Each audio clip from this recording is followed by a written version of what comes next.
শুনছু বাপ্পা, আমার দাদুর 15 বছর একটা রেডো নদীতে পড়ি দিল।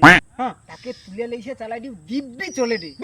হ্যাঁ, কি করি তাই দুটো এড়ের গল্প শুনেছি, মানে কি গল্পটা লাগিয়েছে? তাও এমন হয়েছে তার মাইলেজও বড় কমিছে, সারা ঠিক তোলা জানি মনে যদি কি গল্প লাগাইছে, তাহলে আমাকে যা দেখতে পারছে গল্পটা উনকে শুনবো আমি।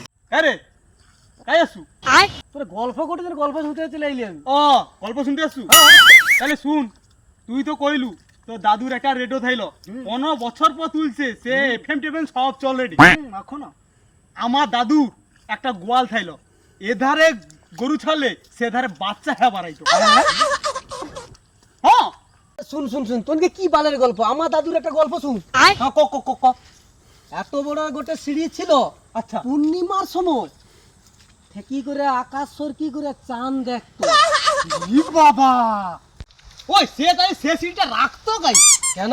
তোর দাদুর গোয়ালে তোর গরু যদি এধারে দাদু যদি গরু ছেড়ে দিলে সেধারে যদি বাচ্চা সময় দিলে বাড়া, তো সৌ গোয়ালের সাইডে থাইলো আমার দাদুর সিঁড়ি। তাহলে এ যে কইলো 15 বছর ধরে রেডিও পড়ে আছে, রেডিও যদি বেচা চলে আমি কেন কইবো নি?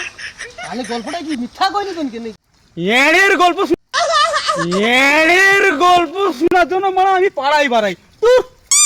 দূর হ, তোকে গল্প শুনতে হবে না, তুই দূর হ, তোকে গল্প শুনতে হবে না।